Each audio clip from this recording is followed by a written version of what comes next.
এটা রাজাবাজারের চিত্র, কলকাতার রাজাবাজারের চিত্র। মুসলিমরা রাস্তায় এসেছে, এটা শুক্রবারের, আজ যে শুক্রবার তার চিত্র। কি হয়েছে ঘটনা?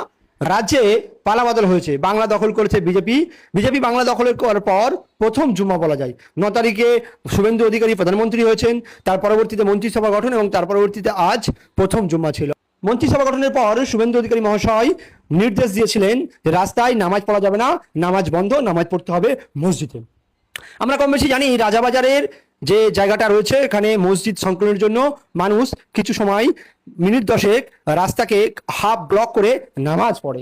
রাস্তার কিছু পজিশন বন্ধ থাকে এবং সেটা যেহেতু রাজ্যের প্রশাসন, রাজ্যের মুখ্যমন্ত্রী নির্দেশ দিয়েছেন যে রাস্তায় নামাজ পড়া যাবে না, প্রশাসন সেই নামাজ পড়তে দেবে না বলে বাধা দিয়েছে এবং রীতিমতো এই মানুষগুলো ধরে বিক্ষোভ দিচ্ছেন।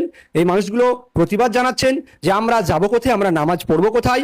সেই নিয়ে এক চাঞ্চল্য ঘটনা ঘটেছে এবং সেই নিয়ে বিক্ষোভ হয়েছে। সবচেয়ে বড় প্রশ্ন, শুধু কি মুসলিমদের জন্য এই আইন প্রযোজ্য হবে, নাকি সর্বক্ষেত্রে দেখা যাবে, নাকি বিভিন্ন পুজো, বিভিন্ন অনুষ্ঠান রাস্তায় হলেই বন্ধ করে দেওয়া হবে? যদি আইন সকলের জন্য সমান হয় তবে সাধুবাদ। আর যদি আইন বারবার যেটা দেখে আসা হয়েছে বিজেপি রাজ্যগুলির মতো, মুসলমানদের জন্য এক আইন, হিন্দুদের জন্য আর এক আইন। মুসলমান না 5 মিনিট 10 মিনিট রাস্তায় নামাজ পড়লে পুলিশ লাঠি মেরে তাদেরকে উঠিয়ে দেয়, আর কাবার যাত্রীরা দিনের পর দিন রাস্তা বন্ধ করে তারা গেলে তাদেরকে ফুলমালা দিয়ে তাদের হাত পা টিপে দেওয়া হয়, ফুলমালা দিয়ে বরণ করে দেওয়া হয়, রাস্তা বন্ধ করে দেওয়া হয়। আর মুসলিমরা 5 মিনিট 10 মিনিট নামাজ পড়লে তার প্রতিবাদ করা হয়, তাকে মারা হয়, তাদেরকে জেলে ভরা হয়। তবে রাজ্যের সাধারণ মানুষ এর প্রতিবাদ করছে, সাধারণ হিন্দু ভাইরা তাদের সোশ্যাল মিডিয়ায় প্রতিবাদ করছে। তারা বলছে 5 মিনিট 10 মিনিট নামাজ পড়লে রাস্তা ব্লক থাকলে অসুবিধা কি আছে? আমরা তো ঘন্টার পর ঘন্টা মা দিন 15 রাস্তা অবরোধ করে পুজো করি, তখন তো কোনো মুসলিম ভাইরা প্রতিবাদ করে না।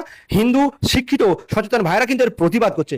পরবর্তীতে আরো দেখা যাক কি হয়। তবে আমি এটুকু বলবো যে যদি প্রশাসন নিরপেক্ষভাবে আইন জারি করে এবং সব ধর্মের জন্য সমান আইন করে, তাহলে এই আইনকে সাধুবাদ। মুসলমানরা দরকার হলে তারা ডবল জামাত করবে, তারা শান্তি শৃঙ্খলা বজায়ের জন্য, সর্বসাধারণের মঙ্গলের জন্য তারা তাদেরকে ত্যাগ করা উচিত, তাদেরকেও প্রশাসনকে সহযোগিতা করা উচিত।